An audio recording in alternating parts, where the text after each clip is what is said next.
আব্দুল্লাহ ইবনে মুবারক রহমতুল্লাহি আলাইহি বহুত বড় বুজুর্গ, বহুত বড় মুজাহিদ, বহুত বড় মুহাদ্দিস। হযরত ইমাম বুখারী রহমতুল্লাহি আলাইহির উস্তাদ আব্দুল্লাহ ইবনে মুবারক রহমতুল্লাহি আলাইহি হজের উদ্দেশ্যে তিনি মক্কায় গেলেন। আল্লাহর ঘর খানায় কাবা 7 বার তাওয়াফ করলেন। তারপর জমজমের পানি খেয়ে আল্লাহর ঘর খানায় কাবায় তিনি ঘুমিয়ে পড়লেন। স্বপ্নের ভিতরে দেখতে পান মাথার পাশে 2 জন বুজুর্গ, মূলত ওরা আল্লাহর ফেরেশতা। একজন আরেকজনকে জিজ্ঞেস করেন, এই বৎসর কতজন হাজি হজে আসলেন? আরেকজন বলতেছে 6 লক্ষ হাজি এ বৎসর হজ করতে এসেছেন। প্রশ্নকারী আবার প্রশ্ন করে, কয়জনের হজ কবুল হলো? জবাব দেয়, একজনের হয় নাই, কারো হজ কবুল হয় নাই, কিন্তু একজন মুচির উসিলায় আল্লাহ পাক 6 লক্ষ হাজির হজকে আল্লাহ কবুল করেছেন। আব্দুল্লাহ ইবনে মুবারক স্বপ্নের ভিতরে তিনি কথাগুলি শুনেন। অন্যজন জিজ্ঞেস করে, কও কি তুমি একজন মুচির উসিলায় আল্লাহ পাক এই বছর আগত হয় হাজিদের 6 লক্ষ হাজির হজ কবুল করলেন, এটা কেমন করে সম্ভব? জবাব দেয়, শুধু আশ্চর্যের বিষয় নয়, এর চেয়ে আরো আশ্চর্যের বিষয় হলো ওই হাজি সাহেব হজ করতেই আসে নাই। সে তার এলাকায়, তার বাড়ি হলো সিরিয়ায় রয়েছে, হজে আসে নাই, অথচ তার হজ কবুল কইরা আল্লাহ পাক তার উসিলায় এই বৎসরের 6 লক্ষ হাজির হজকে আল্লাহ কবুল করে নিয়েছেন। আব্দুল্লাহ ইবনে মুবারক রহমতুল্লাহি আলাইহি তিনি লোকটার নাম স্বপ্ন যুগে তিনি পাইলেন। প্রশ্নকারী আবার প্রশ্ন করে, লোকটার নাম কি? নাম হলো আলী ইবনে মুআফকে। সে একজন মুচি মানুষ, মানুষের জুতা সেলাই করে। পেশাটাও এত মূল্যবান কোনো পেশা নয়, কিন্তু আল্লাহর কাছে এত দাম, তার এত দাম। বাড়ি হলো সিরিয়ার, নাম হলো আলী ইবনে মুআফকে। আব্দুল্লাহ ইবনে মুবারক রহমতুল্লাহি আলাইহি অবাক তো হলেন। স্বপ্ন ভাঙ্গার পর সঙ্গী সাথী হাজিদেরকে বললেন, দোস্তরা তোমরা হজ শেষে ইরাক চলে যাও। তিনার বাড়ি হলো ইরাক, তিনি ইরাক থেকে কাফেলা নিয়ে হজে এসেছেন। আব্দুল্লাহ ইবনে মুবারক রহমতুল্লাহি আলাইহি সম্পদশালী, অনেক সম্পদের কোনো অভাব নাই, বাপদাদা থেকে অনেক সম্পদের মালিক। এজন্য প্রতি বৎসর তিনি হজ করতে আসতেন। যদিও প্রতি বৎসর হজ করা ফরজ নয়, জীবনে হজ একবারই ফরজ। একবারের পর যতবার কেউ আসবে প্রতিবারই তার নফল আদায় হবে, নফলের সওয়াব পাবে। বাকি হজ একবারই ফরজ হয়। আব্দুল্লাহ ইবনে মুবারক হজের মৌসুম এলেই তিনি পাগল। কেমন করে তিনি আল্লাহর ঘরখানায় কাবা দেখবেন, কেমন করে আমার নবী, মায়ার নবী রওজার সামনে সালাম দিবেন, এই দেওয়ানা হয়ে যেতেন, দেওয়ানা। কাফেলা, অনেক বড় কাফেলা ওনার সাথে হজে আসতো। স্বপ্নে এই কথাগুলি শোনার পর আল্লাহর ওলি সাথীদেরকে বলেন, তোমরা দেশে চলে যাও, আমার একটা জরুরি কাজ, এই জরুরি কাজটা আমি সেরে আসব, আমি যাব সিরিয়ায়। তিনি চলে আসলেন সিরিয়ার সেই আলী ইবনে মুআফকে দেখার জন্য। কি তার এমন এক আমল, কোন আমলের উসিলায় আল্লাহ পাক রব্বুল আলামিন হজে না যাওয়ার পরেও তার হজ কবুল করলেন। আবার শুধু কবুল নয়, তার উসিলায় এই বছরের সকল হাজিদের হজ আল্লাহ কবুল করে নিলেন। এমন একজন আল্লাহর মায়ার মানুষ, আল্লাহ পাকের এমন একজন পেয়ারা বান্দা, যার মর্যাদা আমি আব্দুল্লাহ ইবনে মুবারকের চেয়েও অনেক বেশি।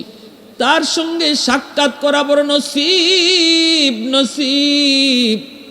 এই চিন্তা করে তিনি সিরিয়ার উদ্দেশ্যে রওনা দেন।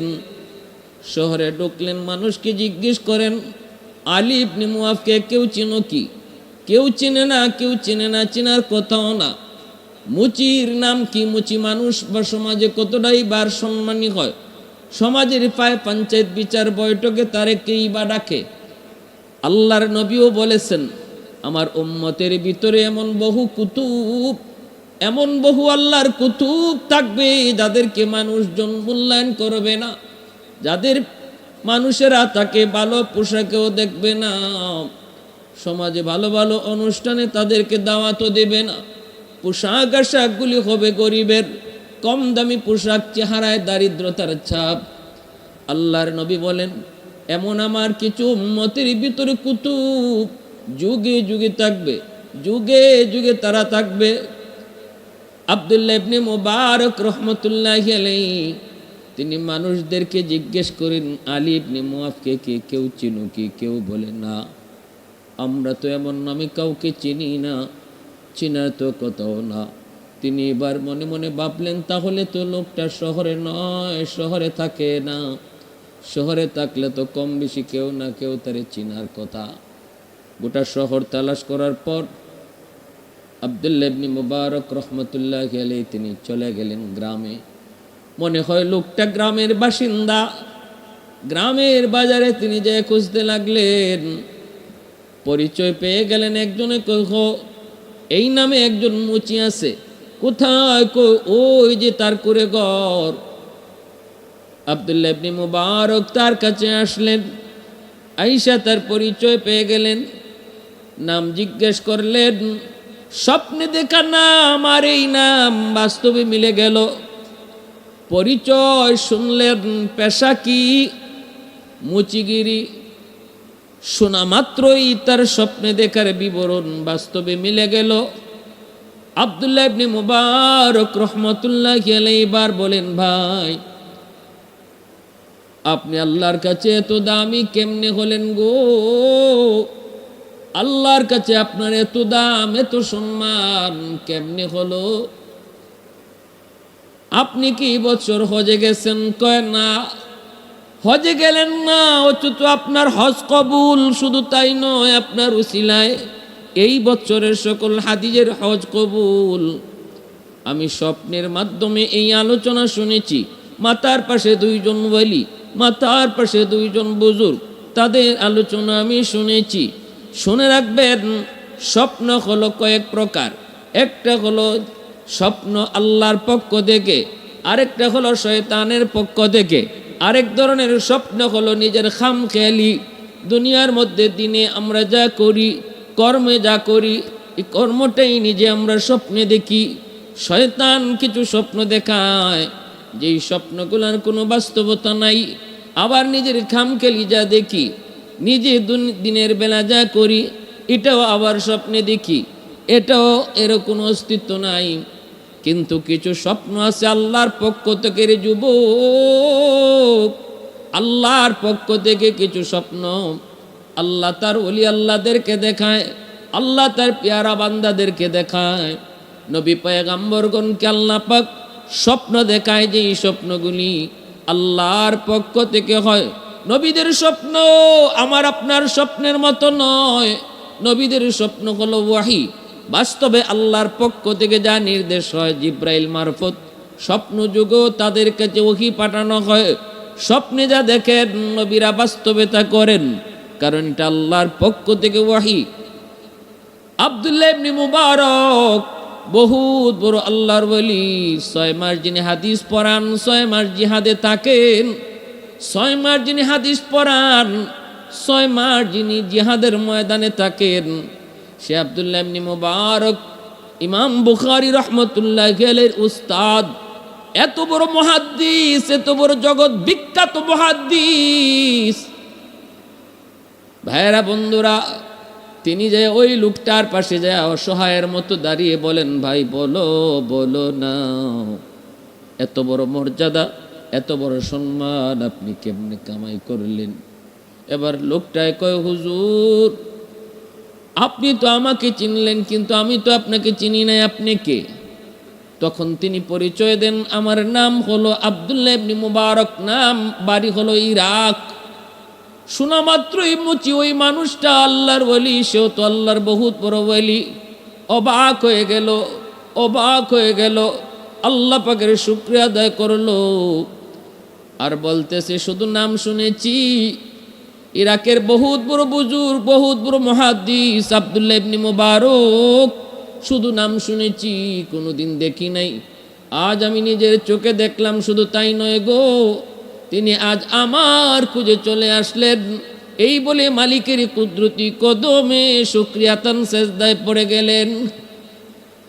আব্দুল্লাহ ইবনে মুবারক কই, ভাই একটু কও, কি তোমার এমন নেক আমল, যেই আমলের কারণে আজ তুমি আল্লাহর দরবারে এত সম্মানী, এত ইজ্জত, একটু কও।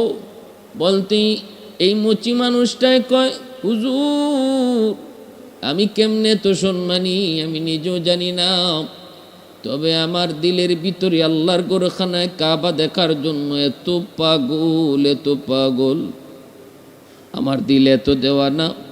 আমি অল্প রুজি করি, কর্ম করি ছোট, আমি যা পাই এর থেকে প্রতিদিন অল্প অল্প করে আমি টাকা জমাই। এই টাকা জমাই নিয়ত করছি, যেদিন টাকা পূর্ণ হবে, হজে যাওয়ার মতো টাকা জমবে, ওই দিন আমি আল্লাহর ঘরখানায় কাবা দেখতে যাব। আমার উপরে হজ ফরজ হয় নাই, আমি একজন গরিব মানুষ, কিন্তু এরপরও আল্লাহর ঘরখানায় কাবা, আমার নবীর রওজা শরীফ দেখার জন্য আমি পাগল, আমি বড় দেওয়ানা। যা কামাই প্রতিদিন আমি কিছু টাকা হজের জন্য এক জায়গায় জমা করে রাখি। এভাবে জমাইতে জমাইতে আমার টাকাগুলি অনেক হয়ে গেল। এবার আমার হজে যাওয়ার মতো টাকা জমছে। নিয়ত করেছি পাক্কা ইরাদা, আগামীকাল আমি চলে যাব হজে। সব কিছু ওকে, সব কিছু ফাইনাল। আগামীকাল আমার হজের উদ্দেশ্যে সফর। ওই অবস্থায় আমার বিবি সাহেব ছিলেন অন্তঃসত্ত্বা, আমার বিবি গর্ভবতী। বিবি আমাকে রাতের বেলা কয়ে, স্বামী গো, ও স্বামী আমি গর্ভবতী, তুমি হজের সফরে থাকতেই হয়তো দুনিয়ায় সন্তান আসবে। জানি না গো স্বামী, আপনি ফিরে আসার পর আপনি আমাকে দুনিয়াতে পান কি পান না আমি জানি না। কারণ প্রসব বেদনা যখন শুরু হয়, কত নারী ওই অবস্থায় দুনিয়া থেকে বিদায় হয়। প্রসব বেদনার কষ্ট আর যন্ত্রণা শুধু ওই নারী জানে, পৃথিবীর আর কেউ বুঝবে না, আর কেউ বুঝবে না।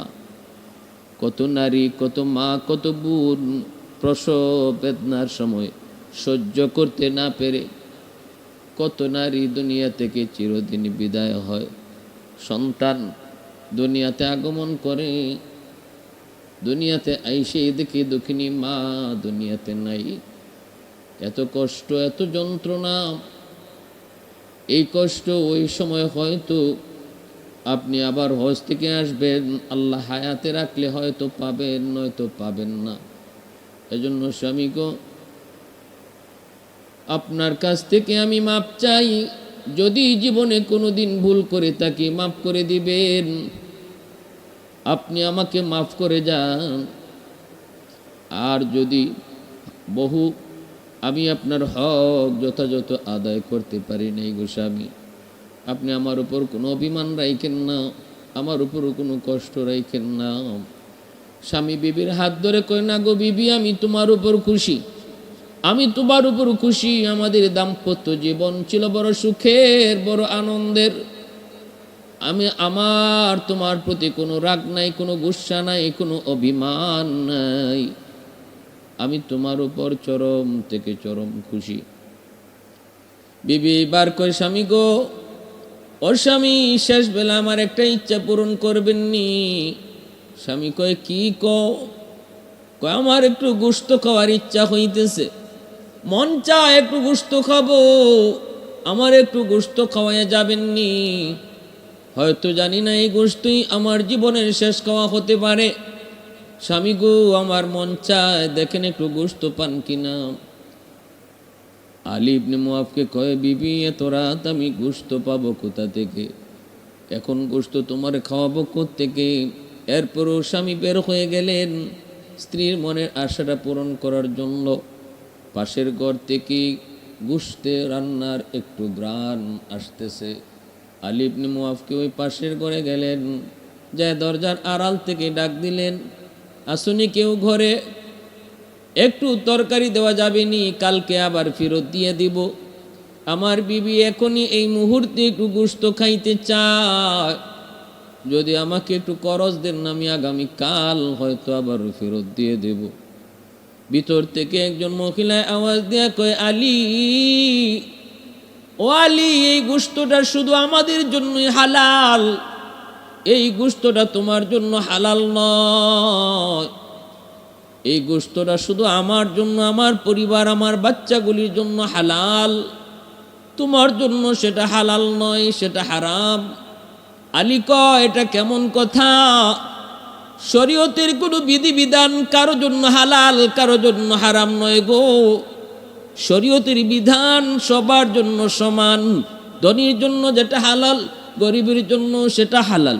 ধনীর জন্য যেটা হারাম, গরিবের জন্য সেটা হারাম। পুরুষের জন্য যেটা হালাল, নারীর জন্য সেটা হালাল। পুরুষের জন্য যেটা হারাম, নারীর জন্য হারাম। শরীয়তের বিধিবিধান আল্লাহ পাক ধার্য করে দিয়েছে। এখানে ধনী গরিবের কোনো প্রশ্ন নাই, এখানে ধনী গরিবের কোনো প্রশ্ন নাই। কিন্তু মহিলা ভিতর থেকে কয়, না রে আলী, এটা এমন এক বিধান, যে বিধানটা আল্লাহ শুধু গরিবের জন্যই, আমার মতো যারা, তাদের জন্য আল্লাহ বৈধ করেছে, আর কারো জন্য এটা বৈধ না। কেমনে একটু বুঝায় কো। মহিলা এবার চোখের পানি ফেলায় কয়, আলী, আমার স্বামী দুনিয়াতে নাই, আমার 3টা এতিম বাচ্চা আছে। আজ 3 দিন যাবত আমার ঘরে খানা নাই। আমার বাচ্চাগুলি একদম কান্না করে করে ক্ষুধার যন্ত্রণায় বেহুশ হয়ে গেছে রে আলী। আমি একজন মা, চোখের সামনে সন্তান না খায়া মারা যায়, জান যায় কেমনে সেটা সইতে পারি নাই। আমি বের হয়ে গেছি পাগলের মতো, কোথায় কি পাওয়া যায়। খুঁজতে খুঁজতে যে একটা মরা গরু পেয়েছি। আমি চিন্তা করে দেখলাম, এটা তো মরা গরু, খাওয়া হারাম। কিন্তু শরীয়তের মাসালা এটা আমার জানা ছিল। জান বাঁচানোর জন্য, ক্ষুধার যন্ত্রণায় যদি কেউ মরে যায়, তারে বাঁচানোর জন্য কিছু না পাইলে মরা গরু, মরা জানোয়ারের গোশত তখন তারে খাওয়ানো হালাল। শুধু ওই মানুষটার জন্য হালাল, যেই মানুষটার আর খাওয়ার কিছুই নাই, খাদ্য বলতে কিছুই নাই।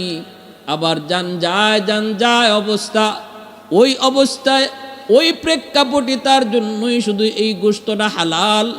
অতএব তুমি যেই রান্নার গোশত ঘ্রাণ পেয়েছো, এটা কোনো জীবিত জন্তু, কোনো পশুর গোশত নয়, এটা হলো একটা মরা জানোয়ারের গোশত। এই গোশতটা আমার এতিম বাচ্চাগুলির জন্যই শুধু বৈধ, তোমার জন্য বৈধ নয়। এই কথাটা শোনা মাত্রই আলী কয়, আমি আর ঠিক থাকতে পারলাম না, চোখ তোরেও ধরে পানি ঝরতে লাগলো। হায় রে, আমার ঘরে তো খানা আছে, আমি টাকা দিয়ে হজের উদ্দেশ্যে রওনা দিব, কিন্তু আমার পাশের ঘরে এতিম বাচ্চাগুলি না খায় মরে। আমার উপরে তো হজ ফরজ না, আল্লাহ তো আমার উপরে হজ ফরজ করে নাই। আমি তো নফল হজের জন্য টাকাগুলি খরচ করব, কিন্তু চোখের সামনে পাশের ঘরের বাচ্চাগুলি না খায় মরবে। কিয়ামতের ময়দানে যদি আল্লাহ আমারে ডাক দিয়ে কয়, আলী, এই হজ তো তোমার উপরে ফরজ ছিল না, হজের টাকাগুলি যদি এতিম বাচ্চাগুলিরে দিতা, তাহলে তো তারা খায়া বাঁচত।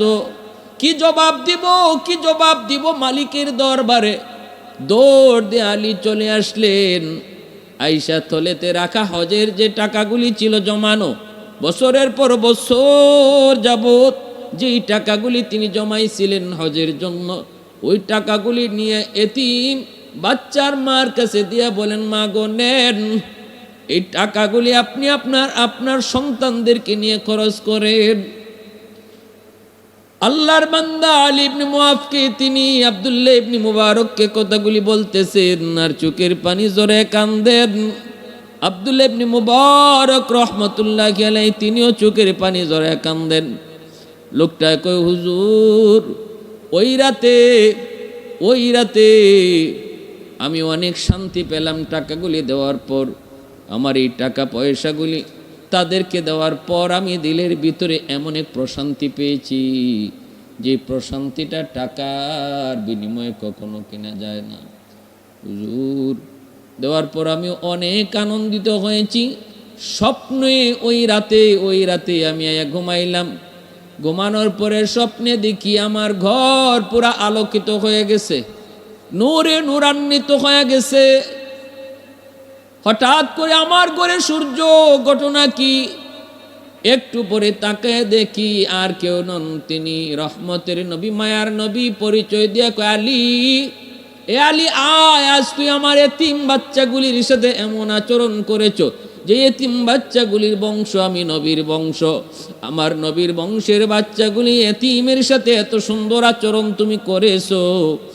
আয় আমার বুকে আয়, আমি নবী মদিনা থেকে তোর সাথে দেখা করার জন্য সিঁড়ি আসলাম। তুই তো যে আমার সঙ্গে দেখা করতি, কিন্তু আমি নবী চলে এসেছি। আর একটা তোর জন্য সুসংবাদ জানাই, তুই হজে যাও নাই, কিন্তু আল্লাহ পাক তোর সুরতে একজন ফেরেশতারে আল্লাহ পাক মক্কা মদিনায় হজ করাইছে। তোর হজটারে আল্লাহ শুধু কবুল করছে তা না রে আলী, তোর উসিলায় এই বছরের 6 লক্ষ হাজির হজ আল্লাহ কবুল করেছে।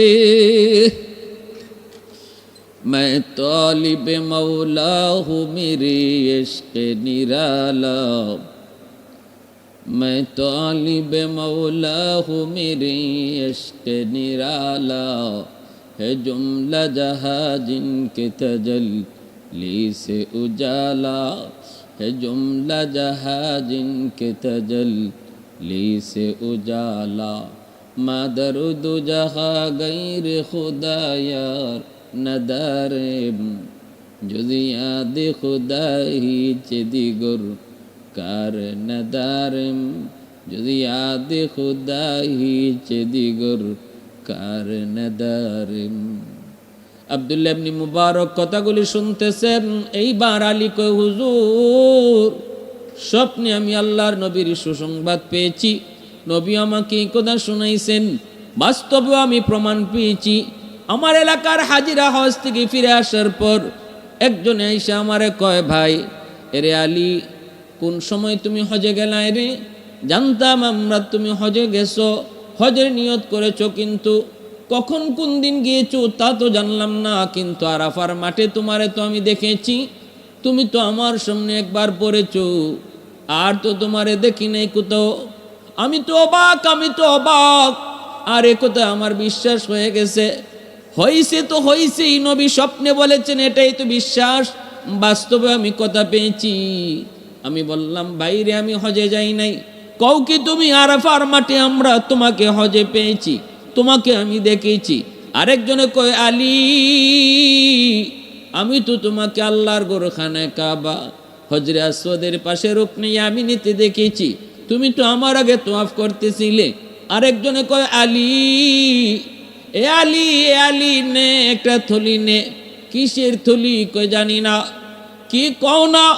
কয় নবী রওজায় যখন আমরা ঢুকবো তখন তুমি আর আমি একসাথে ঢুকেছি।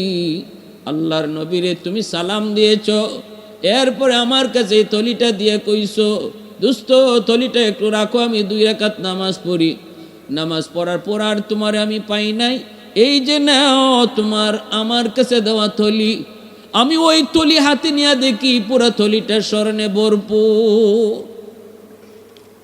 সুবহানাল্লাহি ওয়া বিহামদিহি সুবহানাল্লাহিল আযীম। ভাইরা বন্ধুরা জন্য বলি, যুবক একটু দিলটা নরম করে কথাগুলি বোঝার চেষ্টা করো। ভাইরে শুনে রাখো, ভালো করে বুঝো, নফল বন্দিগি তুমি করো বা যেটা টাকার বিনিময়ে, এর চেয়ে উত্তম হলো ওই নফল বন্দিগি যেটা টাকা দিয়া, যার মধ্যে সম্পদ জড়িত। এই পয়সা টাকা যদি একজন গরিব অসহায় মিসকিন এতিমকে দান করা হয়, এতে আল্লাহ বেশি খুশি হয়, এতে আল্লাহ পাক বেশি খুশি হয়। কিন্তু হজ যদি তোমার উপরে ফরজ হয়, ফরজ হজ অবশ্যই তোমাকে আদায় করতে হবে। একজনে যদি এখন আমার আলোচনা থেকে এই কথা মনে করে, তাহলে আমিও আমার হজের টাকা দিয়ে দিলাম ওই গরিবকে, আমি মক্কা মদিনায় যাব না। হ্যাঁ, সেটা হবে যদি আপনার উপরে হজটা নফল হয়, আপনার উপরে যদি ফরজ না হয়। ফরজ হজ যদি হয়, অবশ্যই হজ আদায় করা লাগবে। যেমনভাবে কোরবানি যদি কারো উপরে ওয়াজিব হয়, কোরবানির টাকাটা যদি গরিবরে দান করে দেয় কারো কোরবানি, তার কোরবানি সেটা আদায় হবে না। ওয়াজিব হয়েছে যার উপর কোরবানি, সে অবশ্যই কোরবানি করতে হবে, তাহলে কোরবানি আদায় হবে। কোরবানির টাকা গরিবকে দান করলে নিজে কোরবানি আদায় হয় না।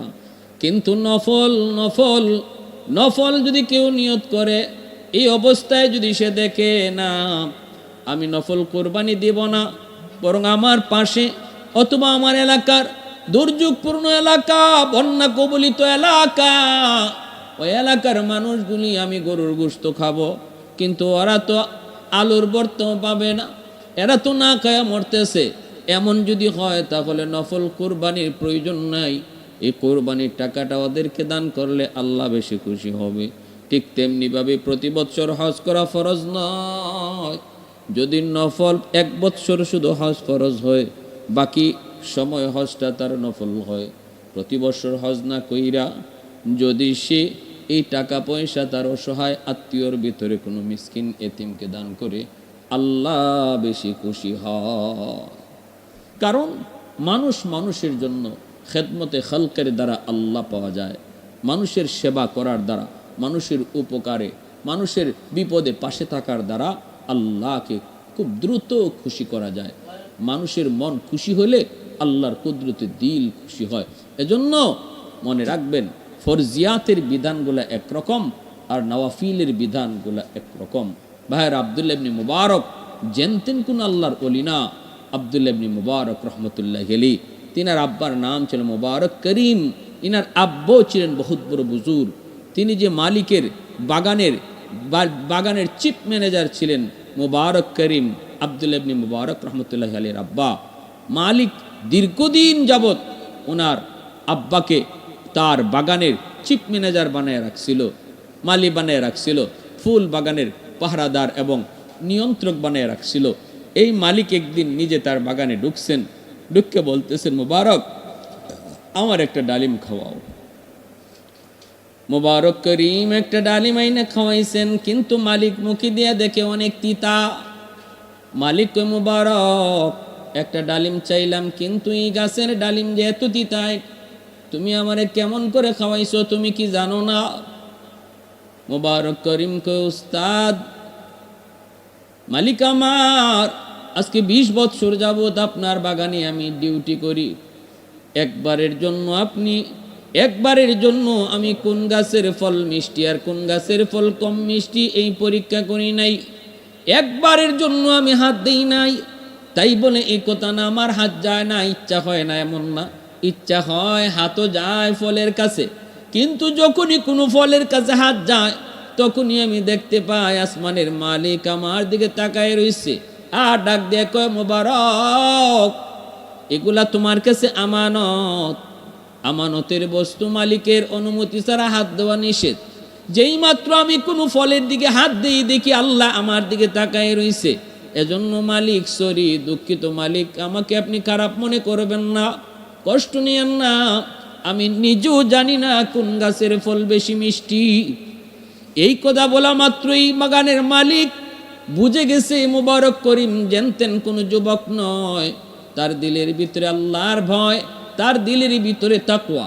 যেই তাকওয়ার দ্বারা মানুষ সম্মানী হয়, যেই তাকওয়ার দ্বারা মানুষ আল্লাহর কাছে ইজ্জতওয়ালা হয়, সেই তাকওয়ায় দিল ভরা এই মুবারক করিমের সাথে সাথে বাগানের মালিক বাড়িতে গিয়ে বিবির সাথে পরামর্শ করলো। মুবারক করিমের কাছে বিয়ের প্রস্তাব দেওয়া হয়। বিয়ের প্রস্তাব দিলে পরে ইনি কয়, আমি একজন সাধারণ একজন দিনমজুর, আপনার একজন কর্মচারী, আমি কেমন করে এত বড় ইন্ডাস্ট্রির মালিক, এত বড় শিল্পপতির মেয়েকে বিয়ে করব। তখনই বাগানের মালিক কয়, মুবারক, আজ থেকে আমি আমার বাগান সব তোমার মালিক বানিয়ে দিলাম। এখন বলো তোমার সম্পদের কোনো অভাব আছে কিনা। সাথে সাথে বিয়ে হয়ে গেল এবং ওই বাগানের মালিকের আর কোনো সন্তানও ছিল না। ভাইরা বন্ধুরা, এই যে তাকওয়াওয়ালা মুত্তাকি পরহেজগার একজন বাবা এবং দিনদার আল্লাহওয়ালি একজন মা, তাদের গর্ভ থেকেই জগৎ বিখ্যাত মুহাদ্দিস, জগৎ বিখ্যাত মুজাহিদ আব্দুল্লাহ ইবনে মুবারক রহমতুল্লাহি আলাইহির জন্ম হয়েছে। সে আব্দুল্লাহ ইবনে মুবারক রহমতুল্লাহি আলাইহি, তিনিও সে রাবিয়া বসরির জমানার একজন বুজুর্গ। আল্লাহর গড় খানায় কাবার সামনে দাঁড়ায়া আল্লাহর গড় দেখতেছেন। আব্দুল্লাহ ইবনে মুবারক দেখেন আল্লাহর ঘরের কায়াটা শুধু আছে, রুহ নাই। আল্লাহরে জিজ্ঞেন, আল্লাহ তোমার খানায় কাবার কায়া দেখতেছি, শুধু দেহটা দেখতেছি, রুহ কই? আল্লাহ কয়, আল্লাহ পাক তখন ইলহাম করে, ও আব্দুল্লাহ, আমার একজন পিয়ারা বান্দি আইতেছে বসরা থেকে, যার নাম হলো রাবিয়া বসরি। ওই রাবিয়া বসরির সম্মানে আমার গোরখানায় কাবা তারে আগায় আনতে চলে গেছে। রাবিয়া বসরি এত সম্মানী, এত ইজ্জত, এত মর্যাদা, এত বড় আল্লাহর ওলিয়া ছিলেন। খানায় কাবা তার দেহটার জায়গাত রেখে রুহটা আগায় গেছে রাবিয়া বসরির আনার জন্য। পিয়ারে হাজিরিন, কি পরিমাণ বুজুর্গ, কত বড় বুজুর্গ, কত বড় আল্লাহর ওলি ছিলেন তারা। আল্লাহ আমাদের সবাইকে আল্লাহর ওলিদের মতো জীবন গড়ার, তাদের মতোই ওলি আল্লাহ হইয়া দুনিয়ার থেকে বিদায় নেওয়ার, তাদের জিন্দিগিকে অনুসরণ করার। আল্লাহকে খুশি যে যত বেশি করব, সে তত বড় আল্লাহর ওলি হইব। আল্লাহকে খুশি করার নামই হলো বিলায়ত। যে আল্লাহরে বেশি খুশি করে সেই আল্লাহর ওলি হয়। আল্লাহর হুকুম মানলে আল্লাহ খুশি, আল্লাহর নিষেধ থেকে বাঁচলেই আল্লাহ খুশি। আমরা সর্বদা আল্লাহর হুকুম মাইনা চলি আর নিষিদ্ধ কাজ থেকে বিরত থাকি। আল্লাহ তৌফিক দান করুন, আমিন।